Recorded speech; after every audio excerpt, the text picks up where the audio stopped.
Today, in the media conference with Lal Goel, which is brought to you by V4 News, Global TV, V4 Stream, Malnadu TV, News Gaon Se, Samvad Sarokar News, Organ Donation India Foundation and Gyan. Our endeavor is to enlighten you with the current topic. And today's our topic is very, very important. And the topic is government hijacking Hindu temples? Before I will go to the main topic, I would like to inform you that today is the National Vaccine Day. In India, National Vaccine Day is celebrated every year on March 16th. The day is widely known as National Immunization Day. The National Vaccination Day was first observed on March 16, 1995. On this day, the first dose of oral polio vaccine was given in India. The initiative to eradicate polio from India started with the Pulse Polio campaign that was launched by the government. The importance of the vaccination in today's world cannot be overstated. Vaccines are the most effective way to prevent fatal and dangerous diseases known to man. Extensive vaccination campaigns across the world have resulted in the eradication of highly infectious and dangerous diseases like smallpox, measles, tetanus from major parts of the world. According to the World Health Organization, vaccination saves between 2 to 3 million lives per year. Now that COVID is here, the government is taking steps to ensure that the vaccine for COVID-19 reaches the people who need them.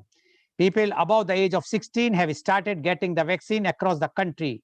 Even people above the age of 45 who are at risk from COVID due to underlying conditions have been made privy to the vaccines.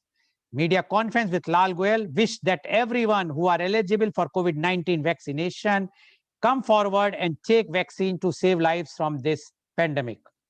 Now coming to the main topic, is government hijacking Hindu temples? Hindu मंदिर हैं कल्याण स्थल, यह पूजा के स्थान, ये समाज के रक्षक और विकासक, इनको हो सम्मान, पूजा में श्रद्धा का अर्पण, धन का भी होता दान, शासन सत्ता से मुक्त रहें, हो जन जीवन कल्याण. This special short poem was sent to us by our regular viewer and who also participated in a few of our media conferences, and he is Mr. Paramatma Nand Pandey Matwala. He is the president of Utho Jago Foundation. He is a journalist and a farmer. We live in times where we understand that the government should not manage airlines, airports, industry, mining, trade. But how is it that sacred temples can be managed by the government?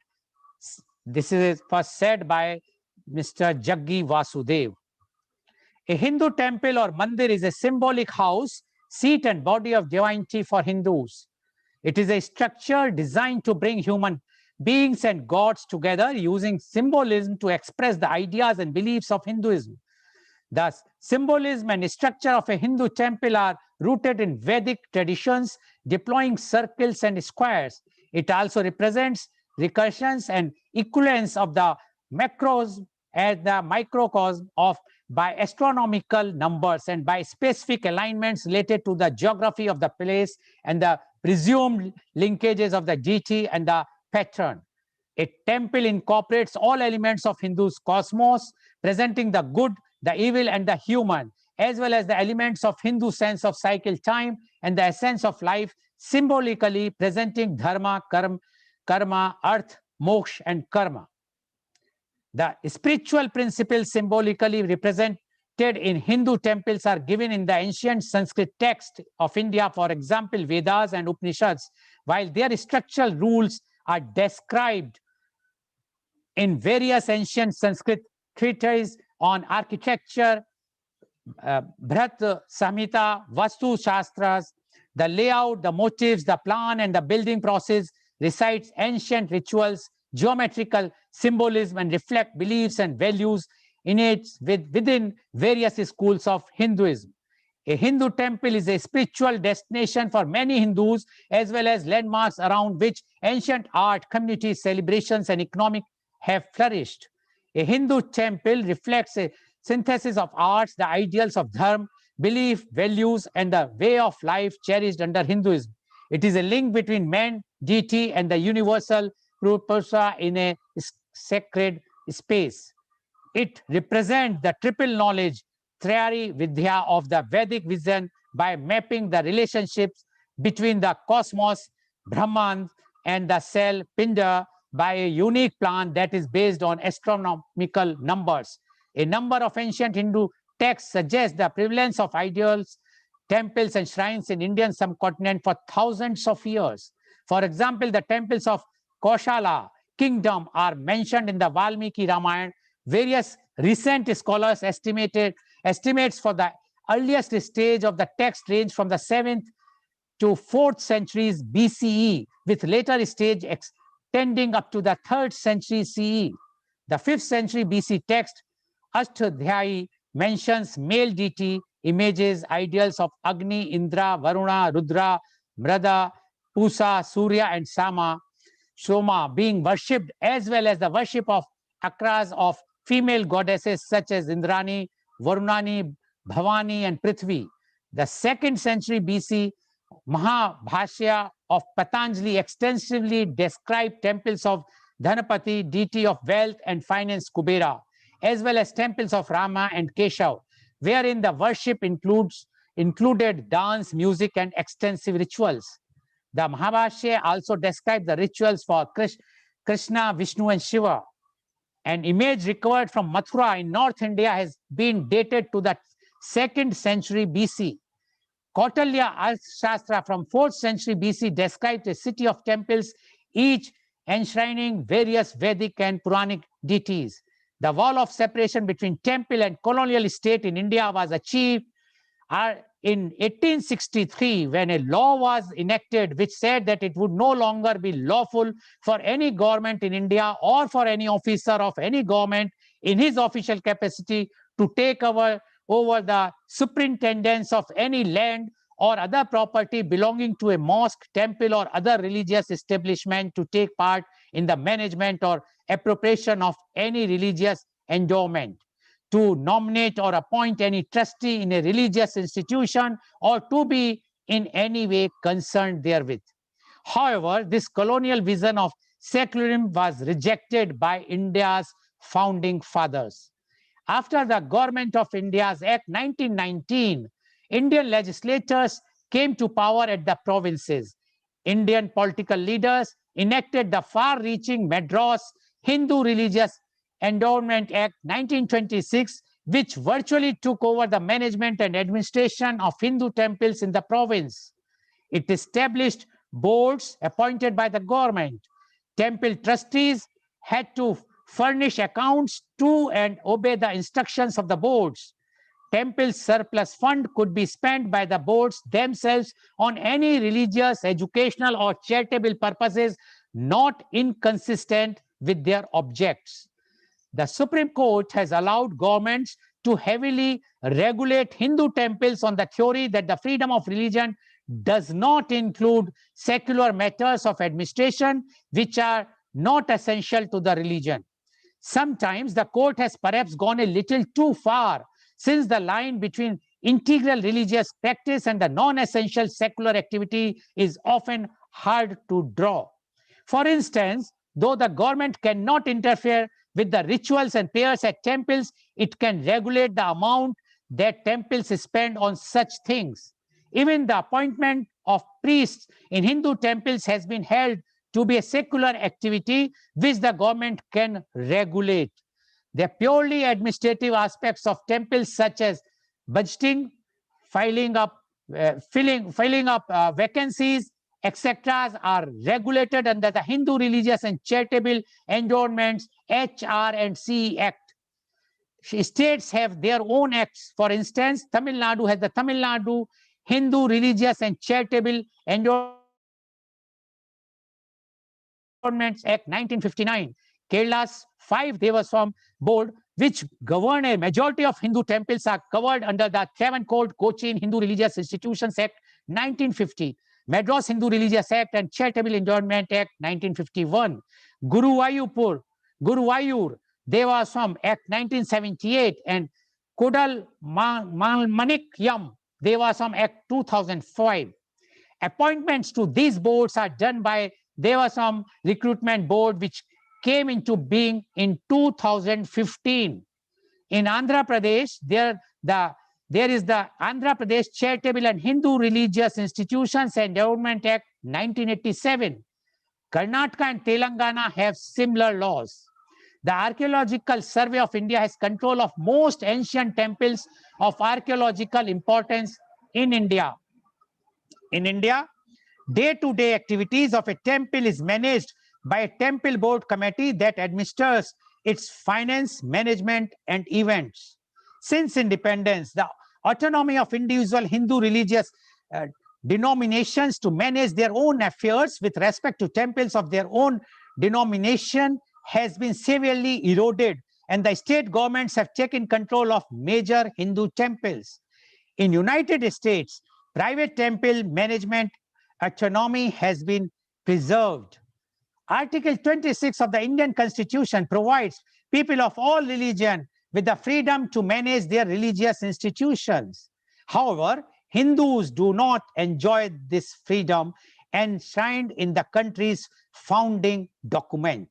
Various state governments, through their respective Hindu Religious and Charitable Endowment HR&C Acts, have assumed financial and management control of over 100,000 Hindu temples. Blatant discrimination against Hindu temples has troubled a lot of people, especially the ones who believe in constitutional values. The Supreme Court's verdict upholding the Shabbat rights of the Travancore royal family in the administration of Sri Padmabhaswamy Temple in Kerala has been welcomed by many, as it limits the state's role in control and management of a prominent Hindu temple. India has more than 2 million Hindu temples recorded during the 2001 census, whose numbers have substantially increased by now. As per one report, the state governments control over 4 lakh temples. And to discuss this very, very important and relevant topic, that is government hijacking Hindu temples, we have a very vibrant, elite, learned, experienced panel with us. And I would like to invite my first guest, and he is Dr. C.V. Anand Bose, IAS. Dr. C.V. Anand Bose, IAS, is one-man expert commission on labor to prepare an action plan for the welfare and development of the workforce in the context of COVID-19. He was former head of Disaster Management, Government of India, and Central Drought Relief Commissioner, Government of India. He is also the principal advisor, Government of India Heritage Project. He was the Vice Chancellor of National Museum, University of Delhi. He has authored 40 books in English, Malayalam, and Hindi, including novels, short stories, and essays. 4 of his books have become bestsellers. 4 books on Vastu and architecture and 1 book on housing received prestigious the Sharjah International Book Fair Award. Dr. Bose is an housing expert, innovator, writer, orator, and visionary. The path-breaking institutions set up by him, such as Nimriti Kendra, Building Center, District Tourism Council, and Habitat Alliance, have been replicated at the state, national, and global level. He was the head of the prestigious Supreme Court Committee on the Treasures of Sri Padmabhaswamy Temple. Dr. Bose addressed United Nations General Assembly and specialized sessions 5 times on various international issues. Dr. Bose is a recipient of 31 national and international awards, including United Nations Global Best Practice Award. He also received prestigious Jawaharlal Nehru Fellowship. Kerala government termed him Lord of Ideas. Former Prime Minister Mr. Manmohan Singh called him inspired civil servant, and our Honorable Prime Minister Mr. Modi called him man of ideas. Today, Dr. Bose is traveling, but he tried, but his network is an issue. So what he has done, he has recorded his message, his opening comments, which he has sent, but he has promised me that as soon as the proper network will come, he will like to definitely join. But meanwhile, what I will do is I will be playing his recorded things, which he has recorded just now, few hours back, and he sent to me, and he says he will join as soon as he will be there. So I am playing his recording, and so welcome, Dr. Bose, and what are your views about today's topic? Is government hijacking private temples? Dr. C.V. Anand Bose, please.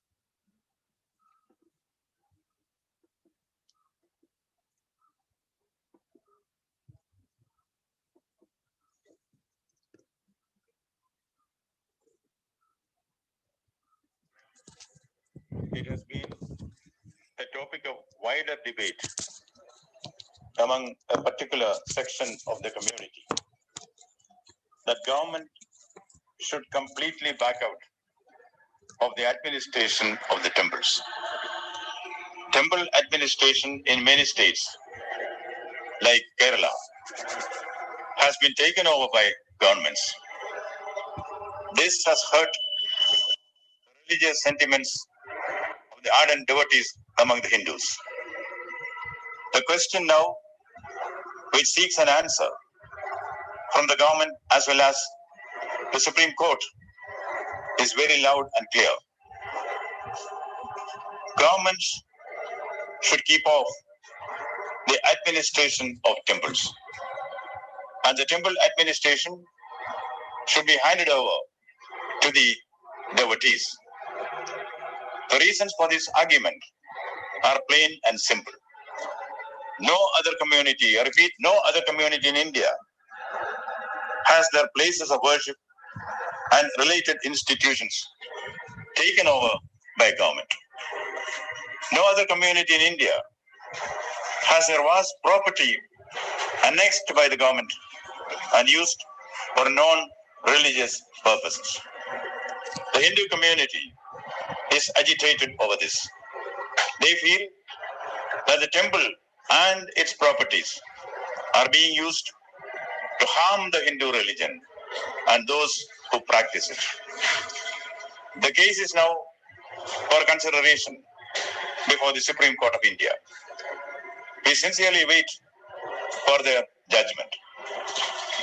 But the demand for this has snowballed into a people's movement.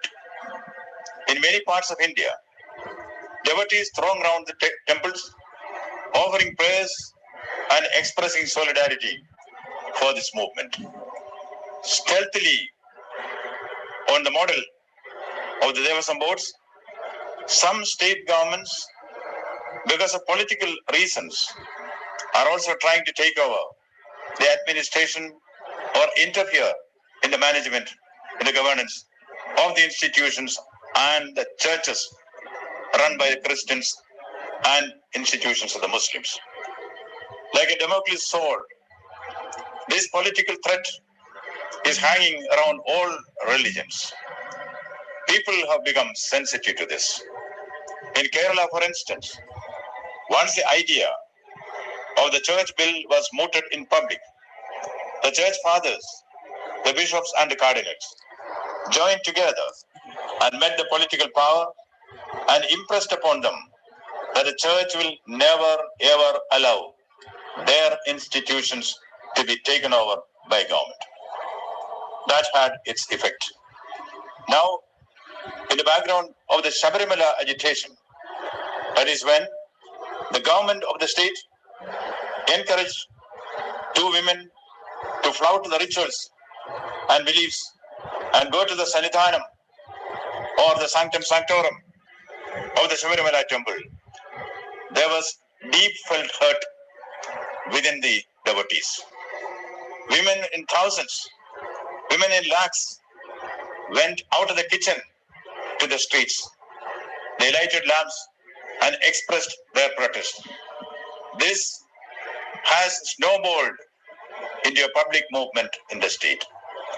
Now the demand is nothing, but government has to abolish the Devasam boards.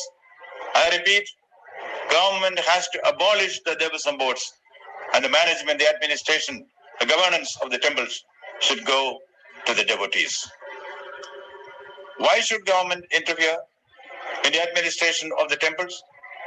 In most states of India, there is state intervention in the administration of temples.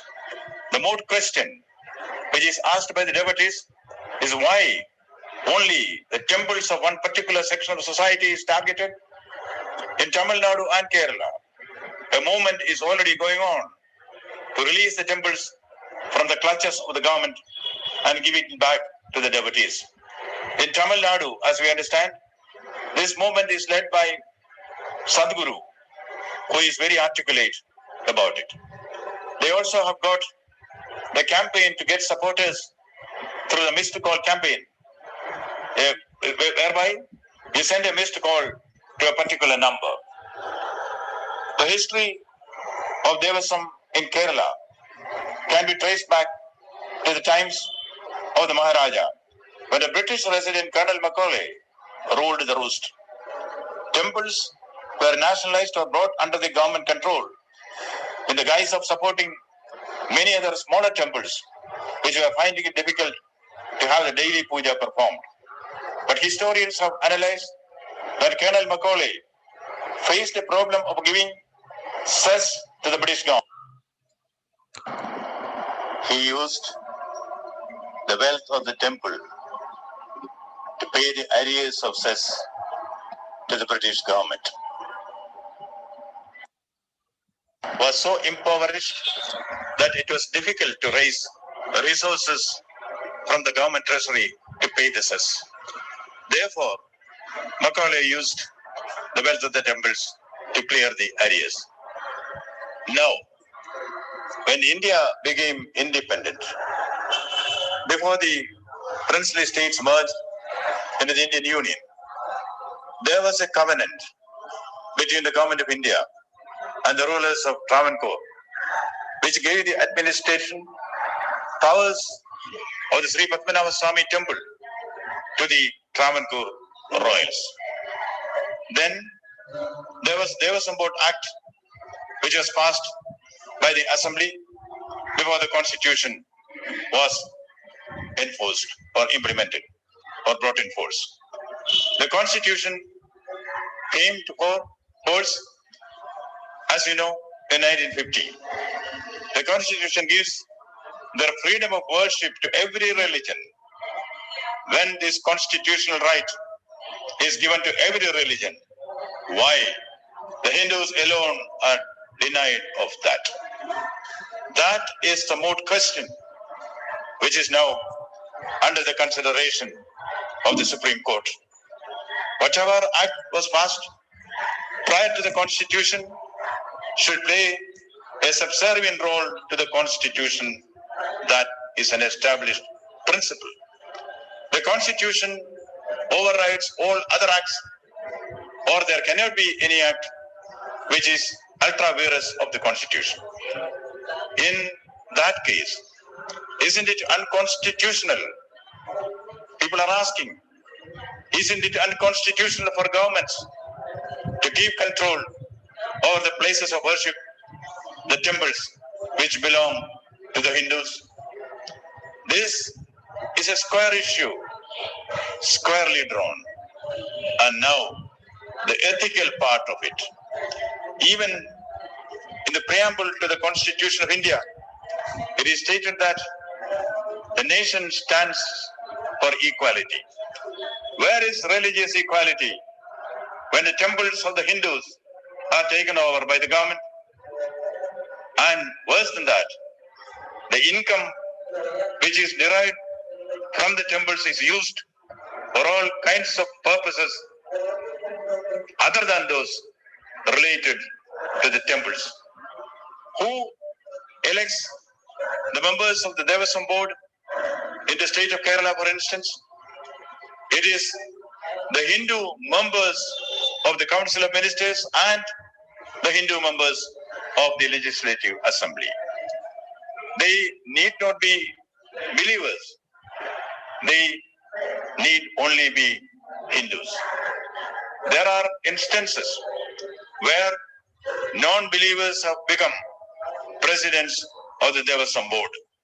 And the Devasam board is considered to be an independent body, autonomous body. But it has never been autonomous except in name. That has been playing, the Devasam boards were playing a role as a stooges of the government of the times.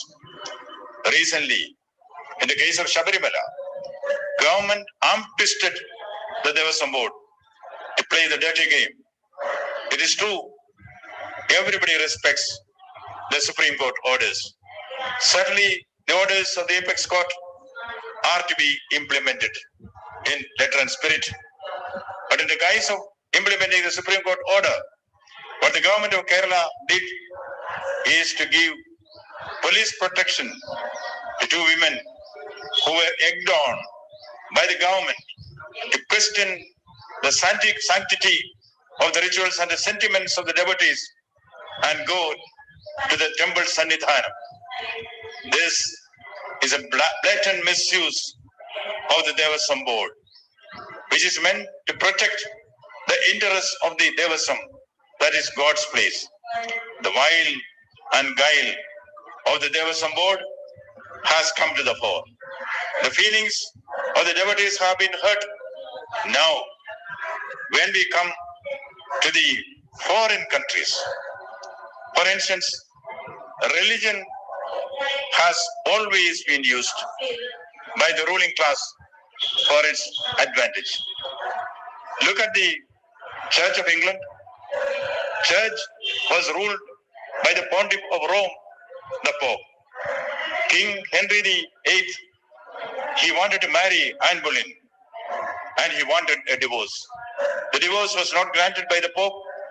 Therefore, for political reasons or personal reasons, for carnal reasons, Henry VIII formed the Church of England and anointed the king as the head of the church. Both temporal and spiritual powers all rolled into one for political exigencies. The same is the case with the Devasam board.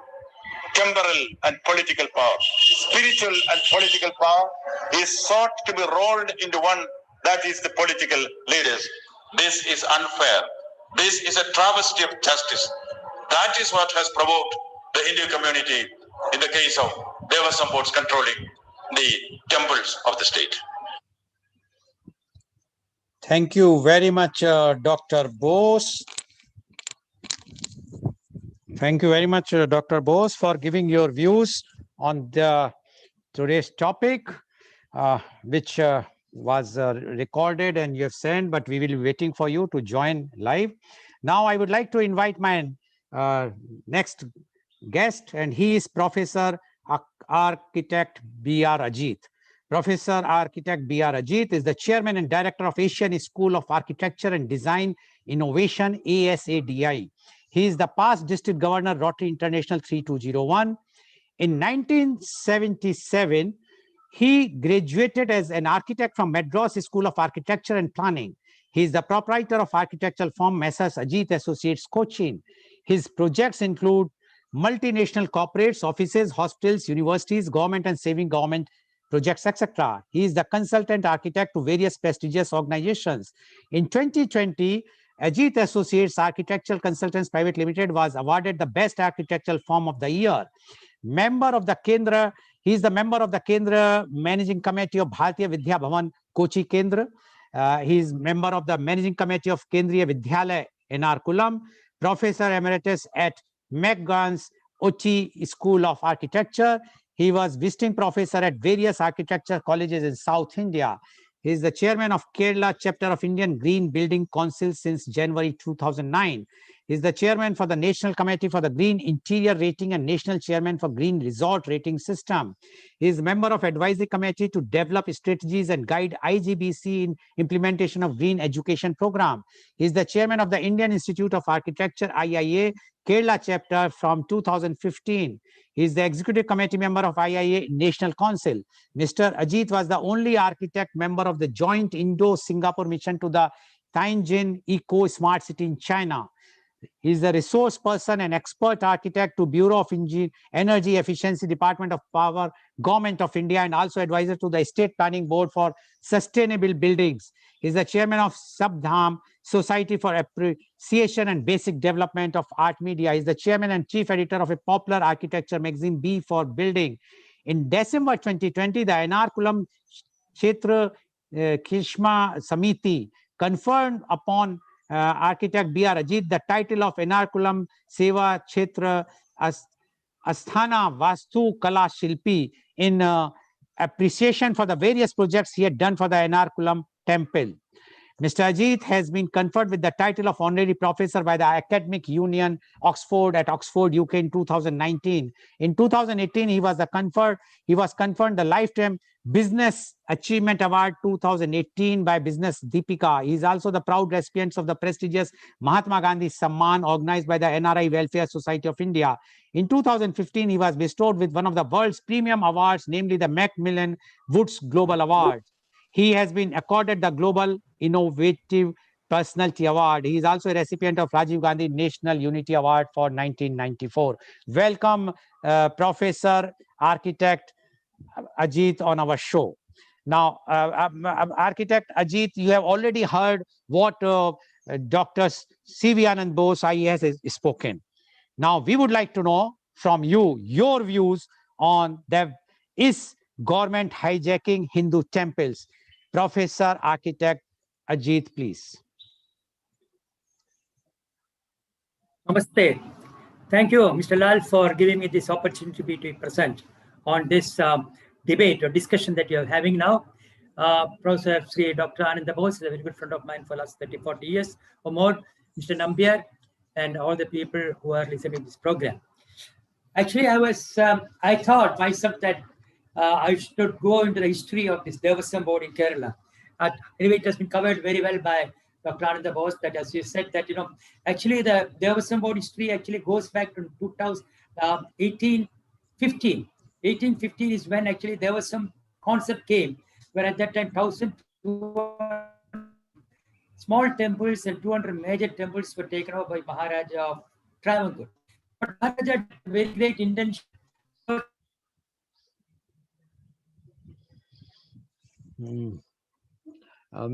We have lost you, Mr. Ajit. I think your net is weak. So please get your net proper, or change the net, or see to it that no other device is working on the same network. Meanwhile, once you will rectify, I would like to go to my next guest, and he is Mr. P.K.D. Nambiar. Mr. P.K.D. Nambiar is a marketing strategist and political analyst. He is the managing director and CEO of Flex Communications. He is the chairman, B Square Group. Armed with over 20 years of experience as an entrepreneur, marketing strategist, and a political analyst, Mr. P.K.D. Nambiar is a name to reckon within the industry. He is also renowned as a startup turnaround and growth specialist in the corporate sector. Furthermore, he is a sharp communication strategist for the SME sector. Mr. Ajit, your net is weak. Please get it rectified. Hello. Or Mr. Ajit, your net is very weak.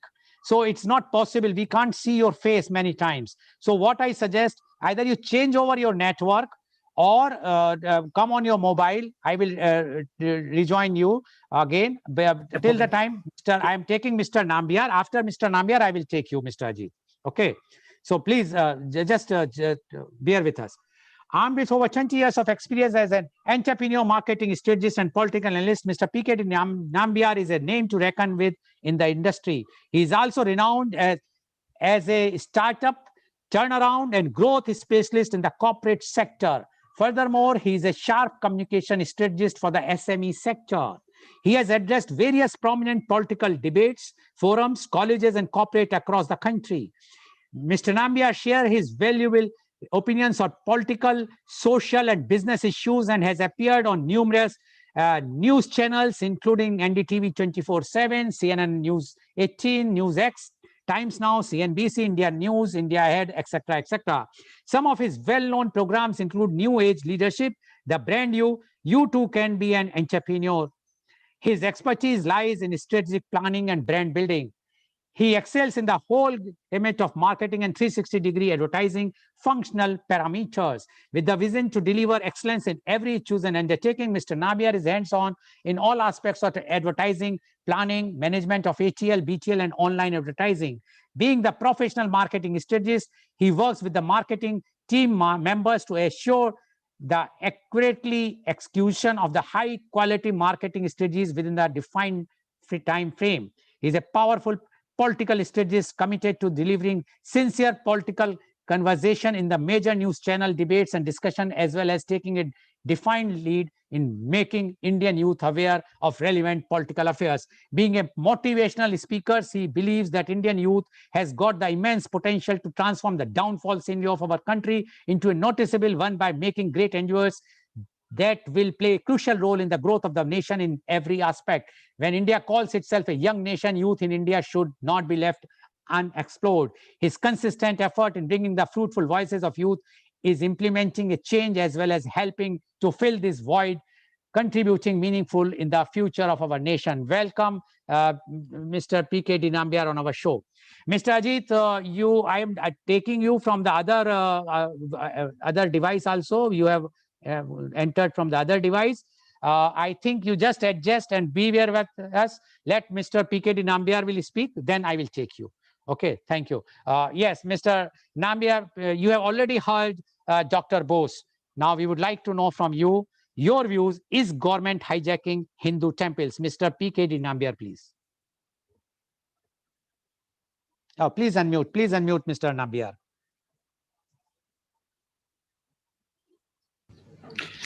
Thank you, Mr. Goel, for the wonderful introduction, and respected Dr. Bose and respected Professor Ajit.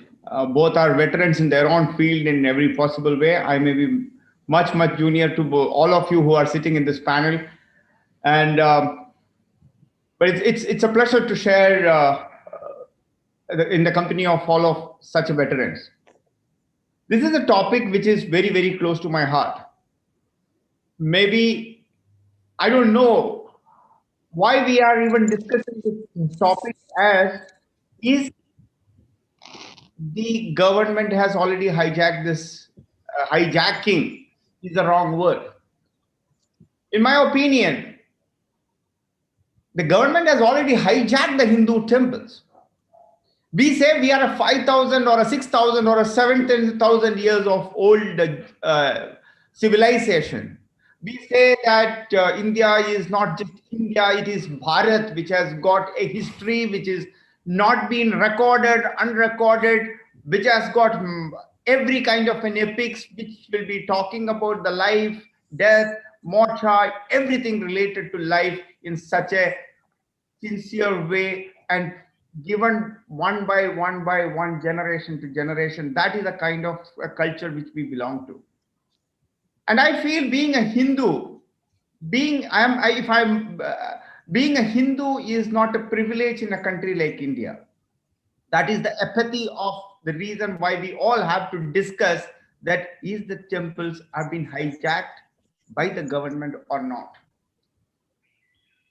Why almost 85 crore Hindus in this country is not in a state to control their own belief system or their institutional base of a religion that is called as temples. I seriously don't understand even the very fundamental question that why the Hindus can't manage their own belief system and their temples, wherein the others, whether it is an Islam, whether it is a churches, can be managed by the respective Christians and Muslims. Is the Hindus in this country do not even have that much of a capability to handle their own belief system? Is the temples in this country is all being created after the Mughals have come to India? Is the temples in this whole country is been created after the Britishers have come to India? Is the temples in this country, all the 2 million or 3 million temples in this country is been created after the government, the Jawaharlal Nehru became the prime minister of this country? No. Most of the temples in the south of India, whether it is in Tamil Nadu or in Kerala, even in the Kedarnath, we don't even really know the exact, the factual record, how many years old these temples are. When my temples have been there from the last 4,000, 5,000 years, when my Ramayana and Mahabharata, when we don't even know the exact proof of when it was originated. That kind of an old civilization is Hinduism. Hindu as a religion is age old as the human civilization in this universe. And Today, I need to be told by the Supreme Court of India or some politicians sitting who don't even believe in any kind of religion or in God have to tell me that Hindus are incapable of handling their own place of worship that is called as temples. It's a shameful thing for every proud Hindu in this country. I'm fortunate that this is a topic. I know that in the 1960s, 1950s, as early as 1950s in Calicut, I was told that the great Kelapati has taken up this topic and even fought a lot of, there was a movement in that particular time. I'm very fortunate with the fact that this topic now has been taken up by me and my great friend, the former CBI director, Mr. M. Nageshwar Rao. That is the same thing which has now been taken up by everybody. Even we went and presented this case with Jaggi Vasudev, the Sadguru, and etc. Now it is, we have written almost in every newspapers, big articles. The reason is only one thing. We all say that we believe in our constitution and the Constitution of India is our guiding force. But when it comes to Hindu, the constitution is also having a double standard. We say that we are a secular country, but where is the secularism when it comes to practicing the Hindu dharma? Even if Hindu wanted to practice the Hindu dharma, it is not there with him. Someone else will decide the fate of his belief system. The only purpose of handling Hindu temples by the government is simple: to break the Hindu belief system completely, slowly, with a slow poisoning, demolish the entire culture of us. Now, who fund for it? Who is behind it? I am no one to discuss that particular stuff. I don't even know. But then there is definitely a conspiracy from the last thousands of years which is going on, but not anymore. I believe the Hindus of today are much more knowledgeable. They are much more powerful. They will be able to regain their belief system, their institutional base. जैसे एक हिंदी में कहावत है, अगर रीढ़ का हड्डी अगर तोड़ेगा तो बंदा खत्म हो जाता है या वो उठ नहीं सकता. अब हिंदुइज्म का और हर रिलीजन का रीढ़ का हड्डी क्या होता है? रीढ़ का हड्डी होता है सर टेम्पल्स. हर किसी चीज का घर मतलब एक इंस्टीट्यूशनल बेस होता है एक फैमिली का. In the same way, the institutional base of our religions have been temples. And Hindu temples have never been just a place of worship. Hindu temples have been the one which has created the cultural phenomena, cultural fabric, which we practice from the last so many thousands of years in this country has been given by the Hindu temples from the day one.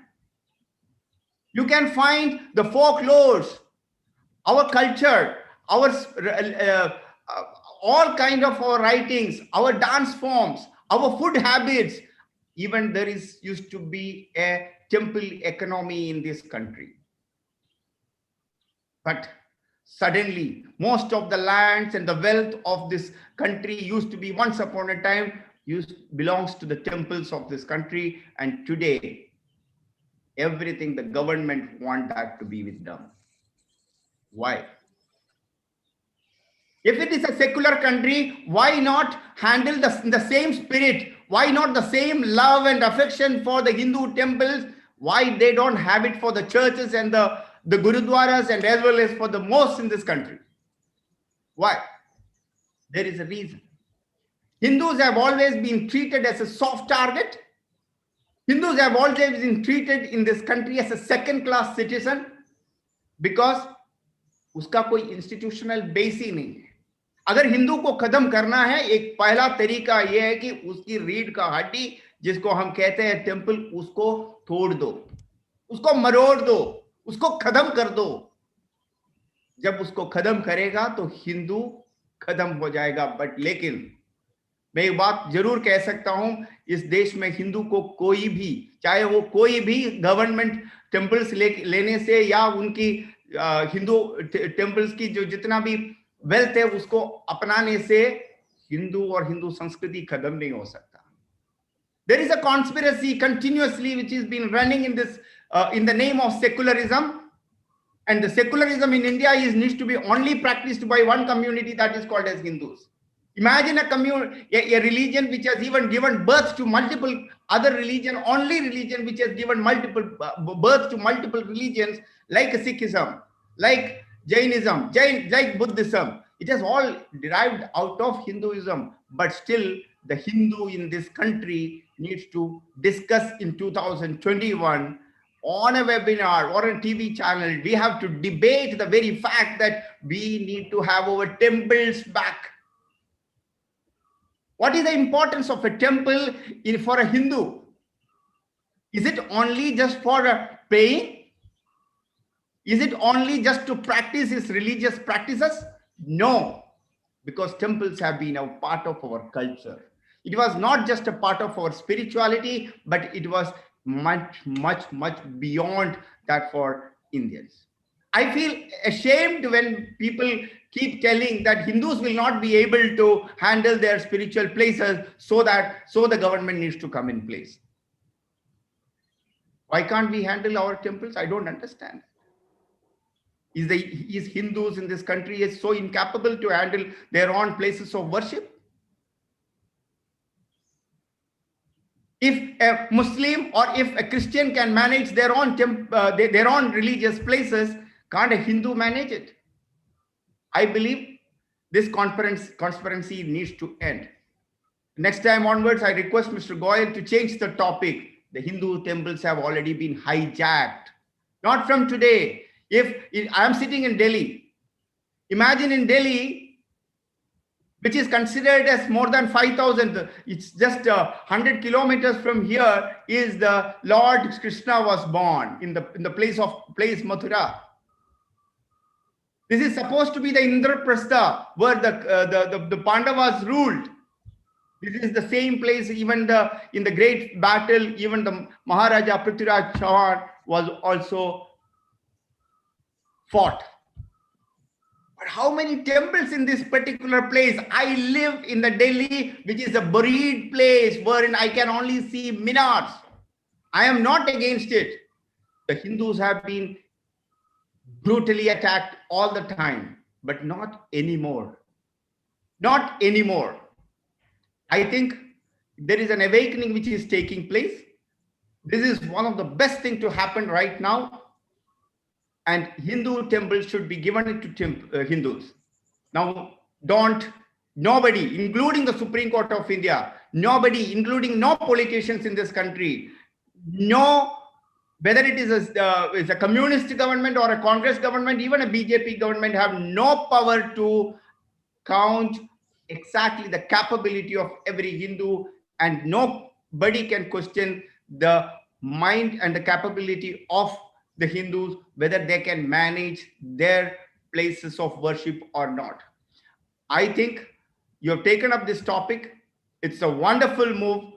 And we have, I think this may not be the right time, that both me and Mr. Rageshwar Rao put together, we have even drafted a bill, which we expect all the state governments in this country. We don't want to talk about only just Kerala, because even in the Uttarakhand, all the main places of worship, which is considered as the Devbhumi, if it is one in the down south of in Kerala, if it is called as God's own country, even in the Uttarakhand, it is called as a Devbhumi. All our Char Dhams has been taken over by the government. So I think there is a conspiracy, irrespective of which government is in power. They all wanted to have a pie of the wealth of Hindu temples. But I am challenging.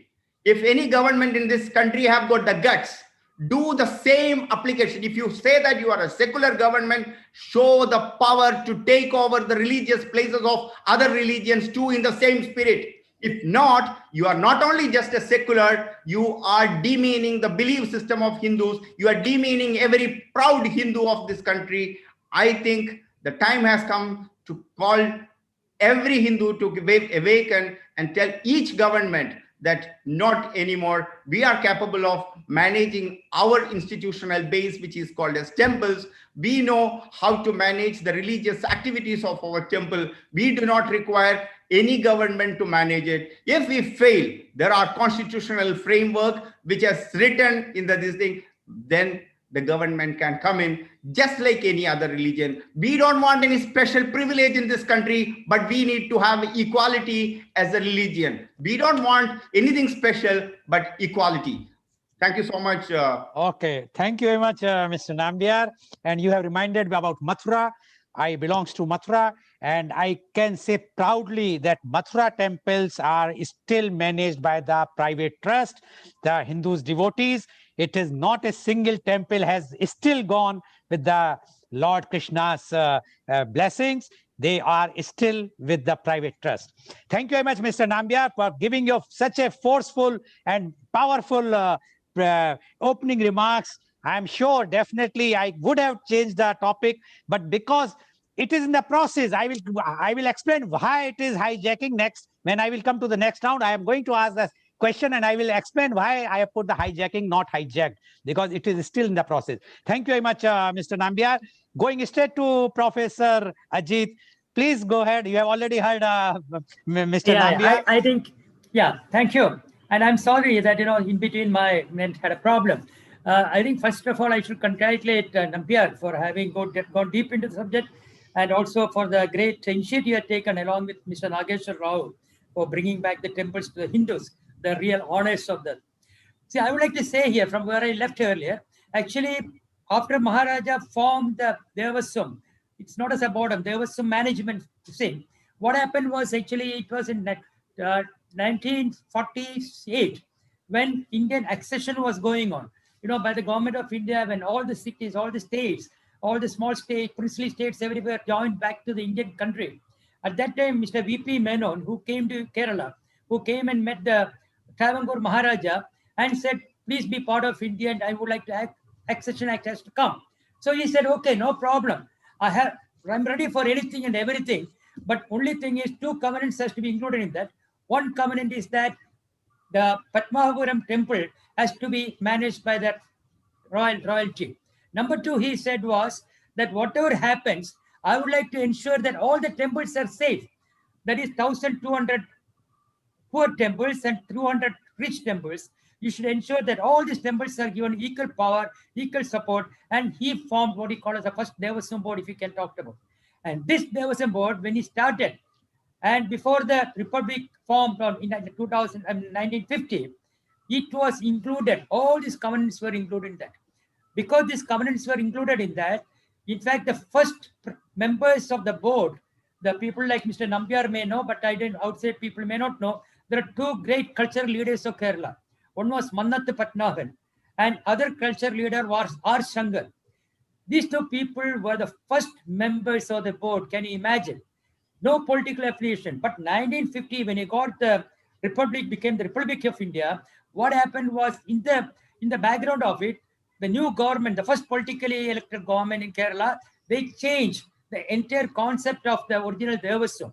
And when there was no political intervention in the original Devaswam Act, they brought in a change saying that it will be politically managed. What happened politically managed? When it came to be known as a political management, what happened was, they said it is the Hindu members of our legislative, and also the Hindu cabinet ministers of the cabinet, who will select two members of the board.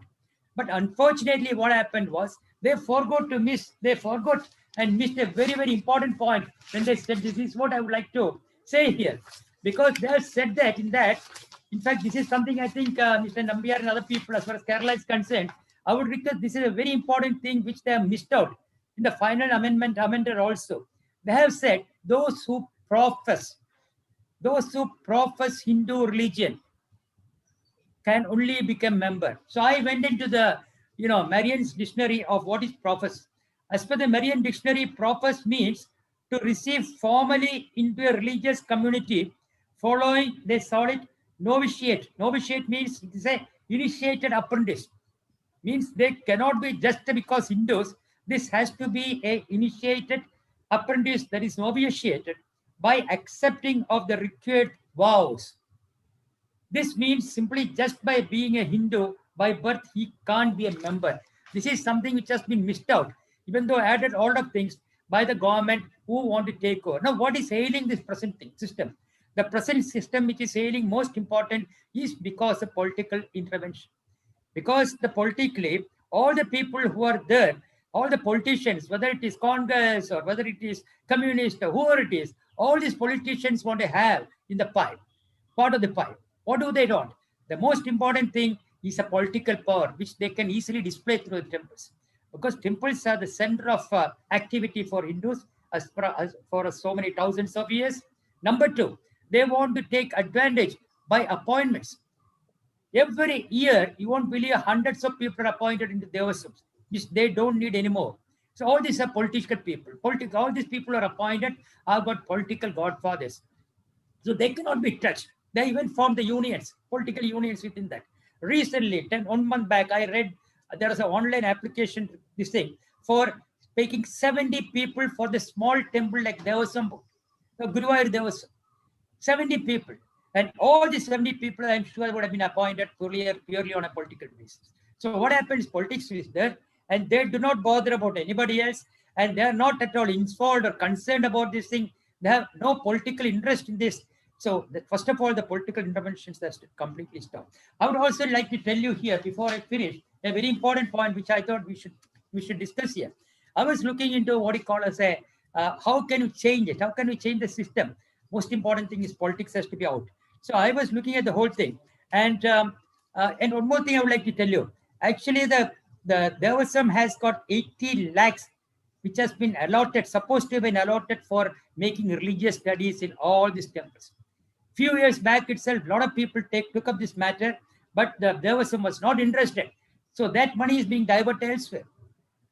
2 months back, last year, what happened was the Guruvayur Devasam, it diverted 5 crores, gave to the government of Kerala for meeting its problem because of the floods and activities, things like that. And High Court came out down with a very heavy this thing on that. So what happened? Entire thing today is happening simply because of political. How can you do it? I think we have to see. I also worked out a small SWOT analysis of how to take over these temples by the system. So when you talk the strength of today, if you're really the strength of the Hindu community today, I would say this is one of the most apt time to do that. Why?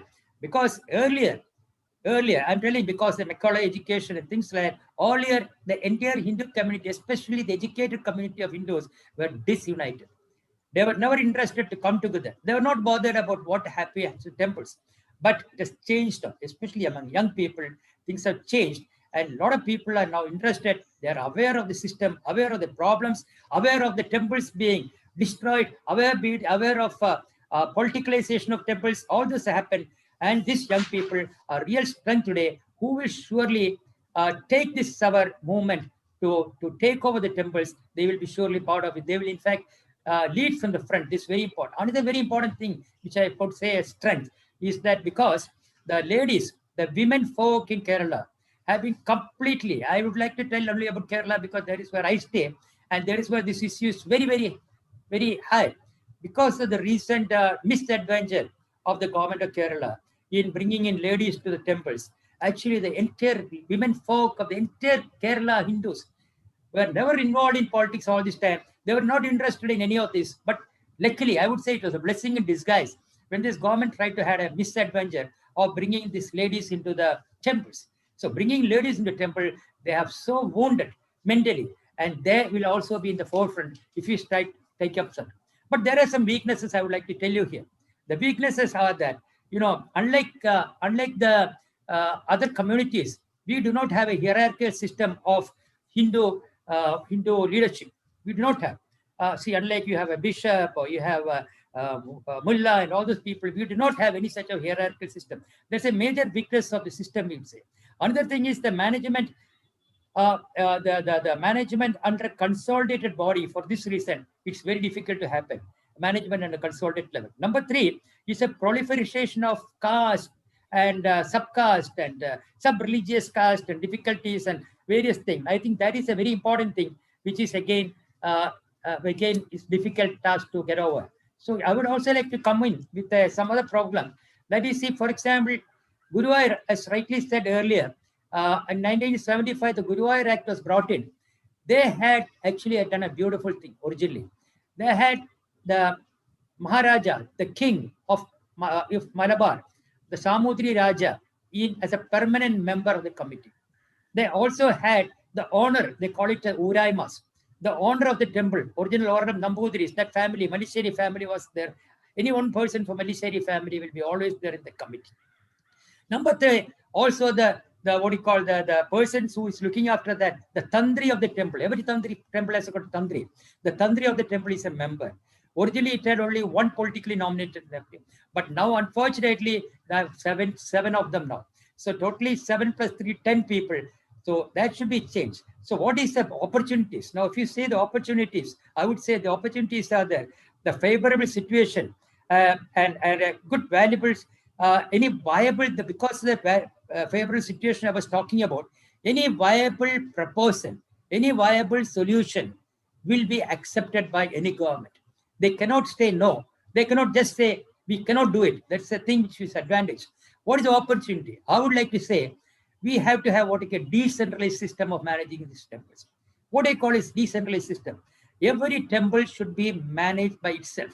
It should have in the board of every temple, whether it is big temple, whether it is some temple, it should have most importantly somebody from the owners. They call it Uraimas. Every temple Uraimas are still there. All the 60 to 70% of the property in Kerala, if you want to go register that property, you will see that it's all because of the Uraimas property. So Uraimas can be there. The ownership of the property, number of the owners will be there.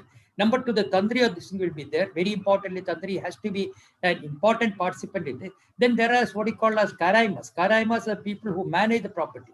So these people should be there. Only one member should be selected from outside. So each temple will be separately managed.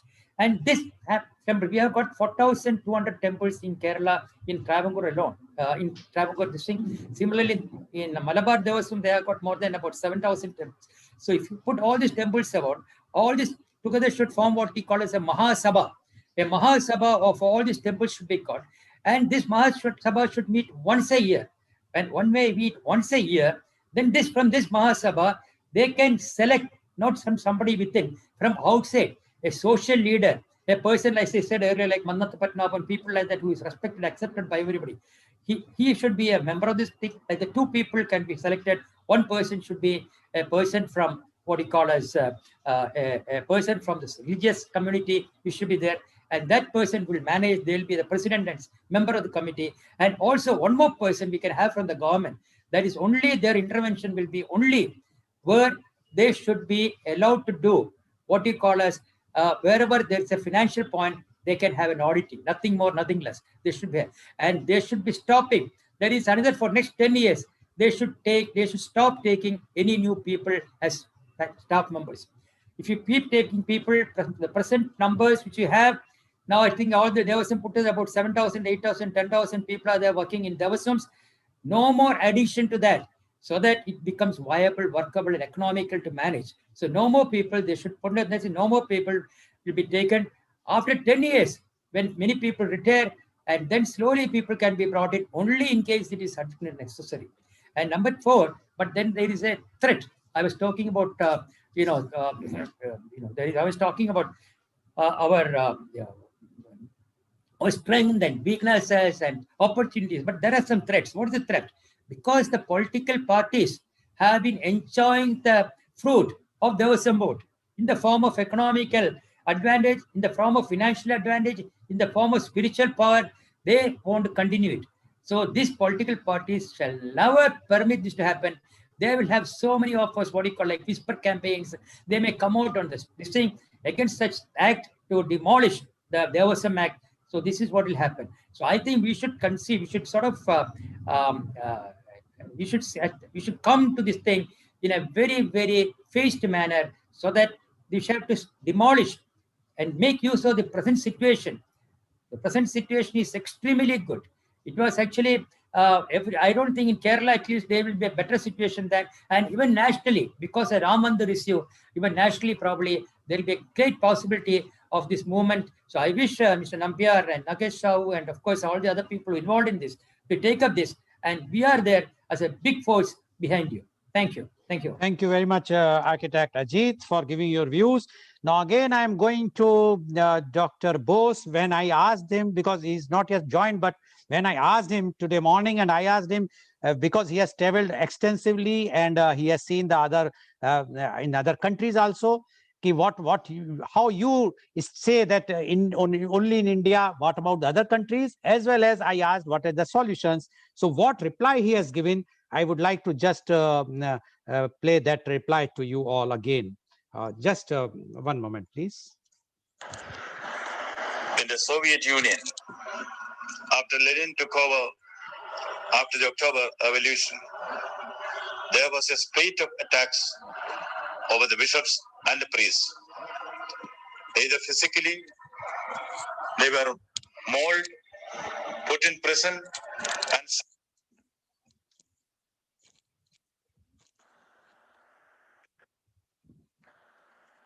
during the reign of Nikita Khrushchev, even a father trying to indoctrinate the son into religion was considered to be a punishable offense. Similarly, there are many instances where government took over religion and religious institutions for their political gains. During the time of Henry VII, who started the Tudor dynasty, he found immense wealth and power accumulated in the monasteries. It was causing a lot of political challenge to the king. He cooked up various stories and abolished the monasteries. Dissolution of monasteries during Henry VII's time. He took over the property of the monasteries and distributed it among the middle class so that they will never allow the church or the monasteries to come back. Queen Mary tried to undo it, but she could not find any success. We see there are many instances in world history where the government had an eye on the religious institutions. When they found that the religious institutions were posing a threat to them or had immense wealth upon which they would lay hands upon for their own benefit. This is what has happened in India as well. Now, there are many litigations about it. In the case of Chidambaram temple, the court is on record that the government has no business in the administration of the temples. If there is any maladministration, government can step in for a short while and put in place some form of transition management system. The Devasam boards in Kerala were created as per the covenant which came into force, the covenant which was signed between the government of India and the governments of Travancore and Cochin. There are already 5 Devasams in Kerala: the Travancore, Malabar, Guruvayur, Kochi, and Kudalmanikam. Among them, they manage 3,000 temples in the state, and they account for an income of more than 1,000 crores every year. The BJP leader, Dr. Subramaniam Swamy, has challenged the relevance of the Devasam board in the Supreme Court of India and has pleaded to abolish it. With a plea to dealing it from governmental control, the case is pending before the Supreme Court. There is a hue and cry in many parts of India to free the temples from the clutches of governmental control. More than 4 lakh temples, I repeat, 4 lakh temples are under the control of 15 state governments in India. There are 9 lakh temples all over the country. In Andhra Pradesh, 34,000 temples are under government control. The most important temple there is the renowned Tirupati temple. The donations which that temple receives come to 3,500 crores, only 7% of it is used for the management of the temple. The rest is taken and is used for the disappointment of the devotees, looted by government for other purposes, including anti-Hindu purposes. They say that this is nothing better than what the Mughals did in destroying the temples and the British did in looting the temples. The democratic governments, and particularly they point finger at Jawaharlal Nehru, were responsible for this onslaught on the temples of India, their properties, and on the sentiments of the Hindu devotees. The issue is spiritual, the issue is ethnic, the issue is emotional, the issue is political. A way has to be found out for this. Some even say that the government taking control over temples is unconstitutional. The legal pundits say this is against the provisions of Article 14, 25 and 26 of the Constitution of India. The sociologists say that there should be equality among communities and religions. If the Muslims can run their mosques and institutions, and Christians the church and related institutions, why deny this right to the Hindus only is a question which is heard on the streets these days. We have to shift the chaff from the grain. Fundamentally, the issue is one of equality, which is enshrined in the Constitution of India. We, the people of India, having resolved to constitute India into a sovereign, socialist, secular, democratic republic, and to ensure to all its citizens equality of status and of opportunity, continues the preamble to the Constitution. Now, the question is, where is this equality of status and of opportunity for the Hindus as far as the temple administration is concerned? Now, there are other onslaughts also. Here's a former Chief Minister of Maharashtra, Mr. Prithviraj Chauhan. I had an opportunity to work with him at close quarters when he was in charge of atomic energy under Manmohan Singh. That apart, he has come with a revelation that the gold which is there in the temples can be taken for the reconstruction of India in the post-COVID days. Gold is given as an offering in the Hindu temples and Gurudwaras and temples of the Jains. So isn't it a mischievous statement to find up discontent among the Hindus, or is it a further more mischievous statement to placate certain other communities for political gain? The issues now, as we said, squarely drawn.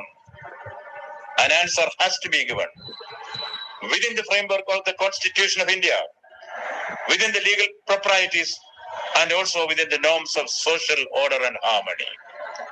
Why discriminate against the Hindus alone? Why should state interfere in religion at all?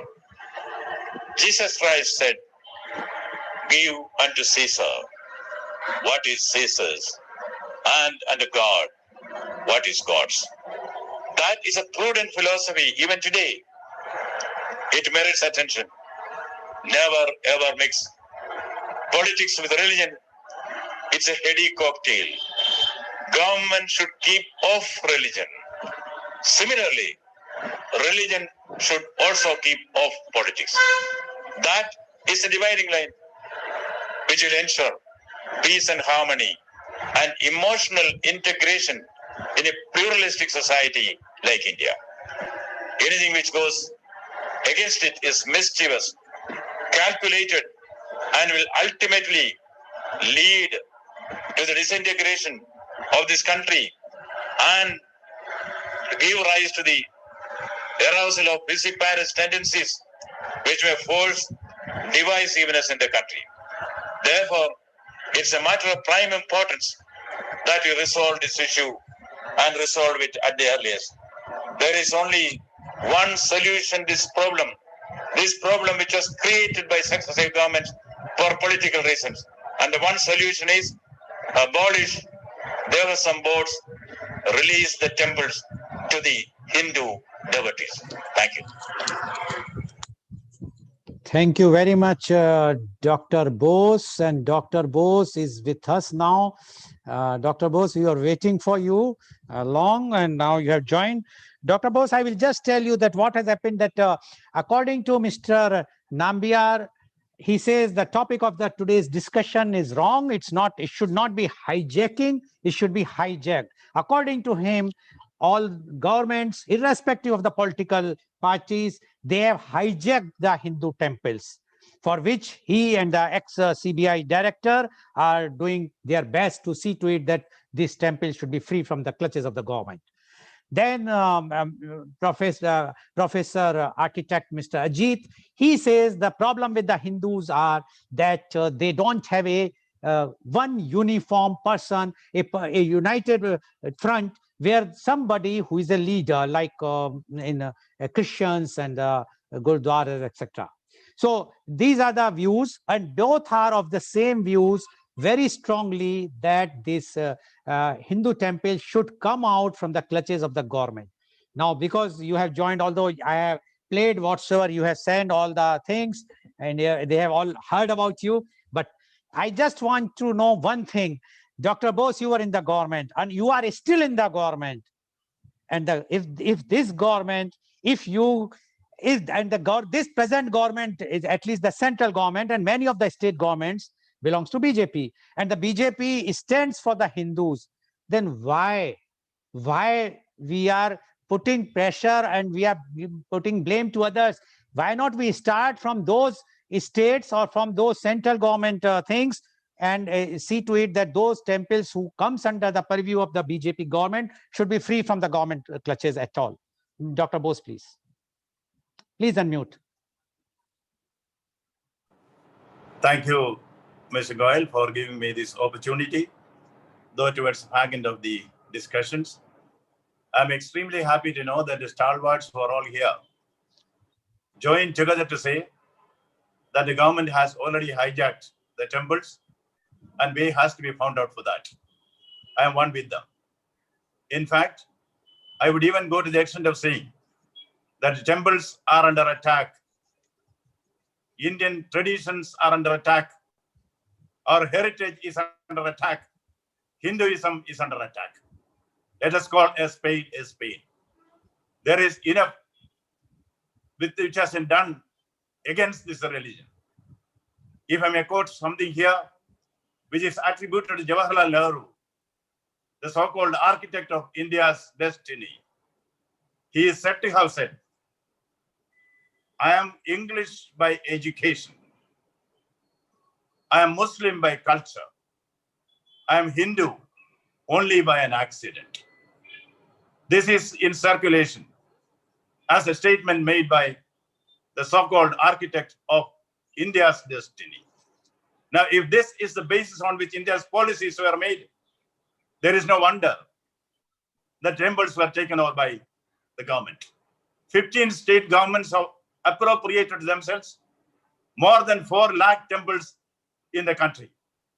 And the riches which are coming from the properties were all seized or taken over, annexed by the governments. This is nothing better than what King Henry VII did, abolition of the monasteries. History is repeating itself. There is a cultural invasion against India. I see this as a cultural invasion against India, this great traditional culture. Let's not forget that Arnold Toynbee is on record.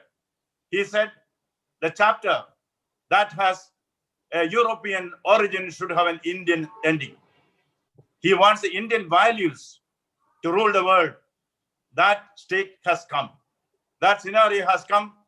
India's soft power, its tradition, its culture, its heritage, that has ruled the world. That soft power is something which requires the temples and the cultural institutions attached to it should come to the devotees. This cultural invasion has to end. Now, what do we do for this? Your specific and pointed question. Government, Yes, we don't want government to do this. We want people's movement to unseat those 15 state governments which are appropriated the temples through the Devasam boards or to the other machinations. Yes, the Hinduism, the inner strength of the Hindu community has to be aroused. I remember what Ramakrishna Paramahamsa once said. There was a snake which was biting all people. Once a sadhu comes that way, the snake said, everybody hates me. Why? What do I do for this? And the sadhu said, you just do one thing. You stop biting people. He agreed. After 6 months, the sadhu comes back. This snake can't even move. It is lying on the roadside. He said, what happened to you? See, you asked me not to bite. So people are all, even children are throwing stones at me. They are pelting stones at me, taking a stick and beating me black and blue. This is what happened to me. And the sadhu said, I asked you not to bite. I did not ask you not to hiss. Yes, we need not bite, but we should hiss. 100 crores of people hissing is enough. I don't think we have an enemy whom we cannot vanquish. We do not want the support of any government. What we want government is government's business. Is government not business? Government business is not running temples. Let them run the democratic institutions. Let them keep off temple. That's why, as Jesus Christ said, yes, give unto Caesar what is Caesar's, and unto God what is God's. This has now come as a people's movement. There is no force on earth which can resist the determined attempts by 100 crores of determined people, the Hindus, who will be holding their culture and their soft power, which the whole world is willing to accept. No, there should be an end to this. I see this as an attempt of the Break India Brigade, as a Tukra brigade. This cannot go on forever. The new generation has been aroused and the people's power is behind it. Certainly, the devotees will see that the temples will certainly come back to them and the devotees will rule. Yes, government has no business in religion. It's a very heady cocktail. When politics invades religion, the result is chaos. When religion invades politics, the result is refinement. But now it is other way around. Therefore, as they say, the British military says, the difficult we achieve immediately. The difficult we achieve immediately. The impossible, Mr. Goel, the impossible may take a little time. That's all. Thank you. Okay. Thank you very much, Dr. Bose. Because of the paucity of time, I cannot summarize what you have said. And now I am going back to Professor Architect Ajit. Please unmute yourself. Time is very short. I want only 1 minute answer from you. Professor Ajit, please unmute yourself. My question to you is, you have rightly said there is no one person, a Dharam Guru of Hindus, like Vatican City Pope, like Shirumari Gurudwara Prabandhak Committee of the Gurudwara. Why not? When Hindus are coming out and when like Mr. Nambiar is moving and everyone is moving, why not all the Hindus organize themselves and select one person only from themselves, a devotee, who will lead the movement, what is required today, and who will be overseeing all the temples of India. What you say about this? 1 minute, please. The Professor Ajit, please unmute yourself. Please unmute. Please unmute. Professor Ajit, please unmute. Unmute, yes. Yes, please. First of all, good morning to Dr. Ananda Bose. We know each other for last 30, 40 years. Good morning, and nice to hear your words. You have been always very enlightening. I think it's a very important thing we should understand. See, even if you look from the history of India, you see all these princely states are fighting each other. They never stood together. So basically, the togetherness of Hindus is very difficult to happen. And to select one person from the entire thing, that is not possible. Number one, we never had a hierarchical system of Hindu management like what they have in Christianity and other religions. You know, they have the Vatican, they have the bishops. There's so many people coming down the front. We don't have that. So what happens is, that is why he suggested, instead of that, we create what he called separate. Each temple has to be separately managed with absolutely no intervention of this thing. But they should have a Hindu Mahasabha. Hindu Mahasabha selects, not for more than 1 year, they should have 2 odd members. And this, one of them will become president. And Okay. this president will be there. That's all I'm trying to say. Okay, thank you very much. Mr. Nambiar, you have told me that my topic should be hijacked, not hijacking. I am telling you why it's a hijacking. We all know about the Ram Mandir Trust. You know the composition of the Ram Mandir Trust? It is hijacking. Why? Why not you are objecting right now that no government representative should be there? Shall I read to you? One central government representative of the rank of a joint secretary. Then one representative from the state government, IAS officer from, and one district magistrate. Do you think any trust can work if independently, if these 3 representatives are sitting from the government? No, this is called hijacking. Please, I am telling you, when you are doing, see to it that then that this Ram Mandir Trust, no, and funding, who has done the funding? The Hindu devotees across the board has put the money to build, who is far more than what was the project. And then why the government representatives are supposed to sit there? They are not supposed to sit there. DM is sitting, IS officers, joint secretaries. This is why I put that 1 minute answer to this. Mr. Nambiar, please. I think, Mr. Goel, you very well said that. I am of the same opinion that there should not be any of such kind of an interference from any place. Even Supreme Court have nothing to do with my religion and my religious practices. He has got a constitution. I have my belief system.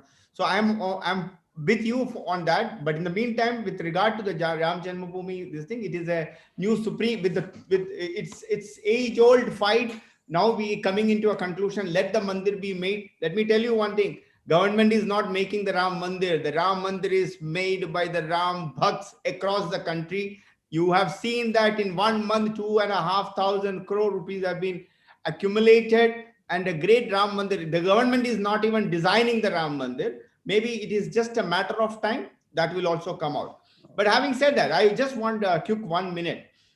The whole idea is that because there is a kind of many people in many forums are discussing that well, Hindus are very divided. Will they be able to manage it? My only one question is that is India or is Bharat is made after the Mughals came to India? Have they discovered India?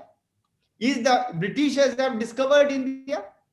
Is the most of the temples, I mean, most of us, I mean, at least me and Anand Bose and 3 of us, we are all from Kerala. We have temples as old as 5,000 years, or none of us know what is the real history and the ages of these temples.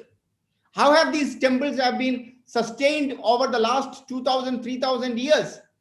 Nobody knows. Who was the manager? Who was the president? Who was the secretary? Why are you just questioning the ability of Hindus in this country? Why are you, when you say this, you are questioning yourself, Mr. Goel. When you are asking this, you are questioning Mr. Bose. You are questioning my ability. You are questioning the ability of 85 or 100 crore Hindus across the world.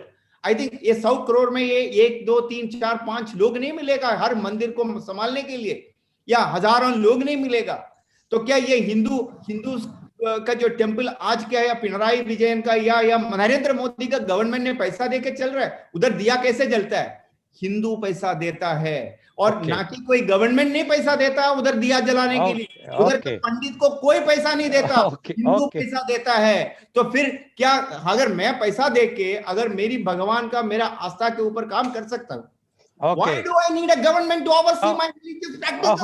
Okay, thank you, Mr. Nambiar, paucity of the time. So today you have seen that today's topic, which is a very, very hot and relevant topic, and what our panelist has mentioned very, very clearly, why the government, when government is offloading everywhere, whether it's airport or hotels or or institutions, why they are just want to secure and to take out you can say the milking the cow, that is Hindus, temples. This is unfair according to all our panelists and viewers. I'm leaving to you whatsoever you have heard. You have to take a decision. Thank you very much to you all. And today's program has been live telecasted by V4 News, Global TV, V4 Stream, Malnadu TV, News Gaon se Samvad Sarokar News, as well as it was shown live on Facebook and YouTube. And our endeavor is to bring to you every day new topic. And tomorrow our topic is media conference with Lal Goel, Kerala elections. Yes, and now the election seasons are there. So tomorrow our topic is Kerala election, and our panelists are Dr. P.K. Abraham, former managing editor and managing director, Rashtriya Deepika Limited, Kottayam, Kerala. We have Professor Dr. Oman Mehman, former Dean, Napier School of Management, LP, CEO, Ellen and Harbour, Kottayam. Mr. Arun Lakshman, Director, Center for Policy and Development Studies, former officer on special duty, Minister of State for Law and Justice, Trivandrum. See, please tune in tomorrow for media conference Lal Goel at 10:30 a.m. Thank you very much, Dr. C.V. Anand Bose. Thank you very much, Professor Architect Mr. Ajit. And thank you very much, Mr. P.K. Dinambia, for giving such a vibrant and knowledgeable media conference, your views and thoughts. I'm sure all our viewers are very much enriched and enlightened with